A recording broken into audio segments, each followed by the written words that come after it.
السلام عليكم ورحمة الله وبركاته.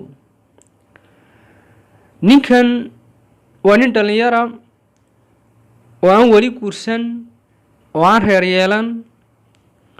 وحيري وحن سميستي عبيتان مشكل ولا أن اسكو دردري بوي أنيغا ayaa ixtiraacay buu tilmaamayaa fikirkayga ayaan ka keensaday ujeedkan u sameeyanayaana waxay ahayd buu yiri waxaan ka mid ahay dhalinyarta ku xidhan kanaalka waxaan ka mid ahay dhalinyarta ay baabisay sigadu waxaan doonayaa inaan guursado meeshana wax badan kuma hayo fashil baan ka baqayaa fashil sariireed iyo fashil gogasha inay ku dhacdo xaaskayga markaan u tago xilligii isnafaqayntan ku jiraan gabadha wali ma mehersan laakiin waxaan doonayaa dhawaan inaan guursado waxaan isku daray buu yiri cabitaan ka samaystaa kuwan aynu tilmaami doono waxyeelo caafimaad miyay ii geysanayaan maadaama wax anigu aan isku dardaray ay yihiin wuxuu yiri waxaan isku daray lawska oo qeerin baan shiitay caana ayaan ku shiiday dhowr xaboo lawsa ayaan caana ku shiiday buu yiri waxaan kaloo ku daray buu yiri xulbada ayaan ku daray waxaan kaloo ku daray buu yiri laba xaboo toona ayaan ku shiiday waxaan kaloo ku shiiday buu yiri caanaan ku daray buu yiri toon baan ku daray lawska iyo timir afartaas ayaan isku shiiday buu yiri kadibna cabitaan baan ka samaystaa waan cabaa buu yiri awoodayda ika dhalatay iyo raganimadayda haddii aanay been ii sheegayn waxaan isku haystaa buu ninka ugu awoodda badan inaan ahay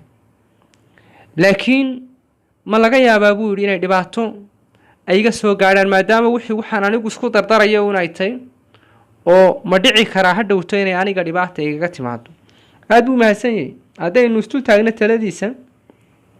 kuwa uu tilmaamayo xulbada iyo lawska iyo caanaha iyo timirtu iyo toontu intuba waa fiican muuqaalo badan oo ku soo qaadanay oo si runtii qoto dheer aynu sharaxayno laakiin waxaynu markasta ku dadaalnaa shayga qofku uu cabayo ama uu isticmaalayo inaanay dhibaato uga iman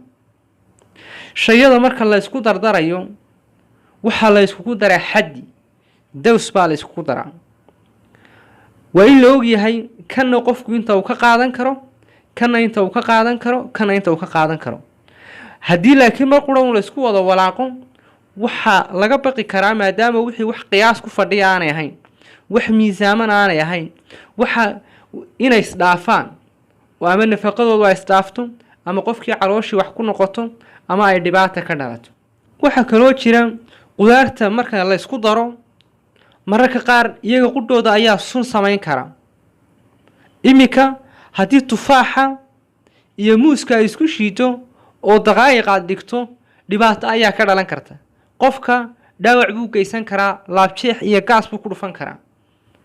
markaas sababaha si looga fogaado waxa la doorbidaa in kala gooni loo qaato kala goonida marka loo qaadanayo nafaqadii jirka waa u tagaysaa marka qofkii hadduu wada baahan yahay tusaale hadduu xulbadii u baahan yahay lawskiina uu baahan yahay laba xilli oo kala duwan inuu shiito uu isticmaalo toonta oo kale waa la iska raacsan karaa iyada maadaama ay tahay shay aad u yar xaddiga lagaga darayaana uu yahay xaddi yar isla markaana dhibaatada ka dhalan kartaa aanay ahayn mid markaas laga warwarayo ama dhibaato keeni karta iyada qudheeda waxaa laga reebaa toonta marka lagu shiidanayo qofka doonta ku shiidanaya waa inaanu gaas lahayn waa inaanu laabjeex lahayn waa inaanu stomach ulcer aanu lahayn kuwaas marka aanu lahayn ayuu toonta ku shiidan karaa intaas ayaan ku soo ururinayo. Assalaamu calaykum waraxmatullaahi wabarakaatu.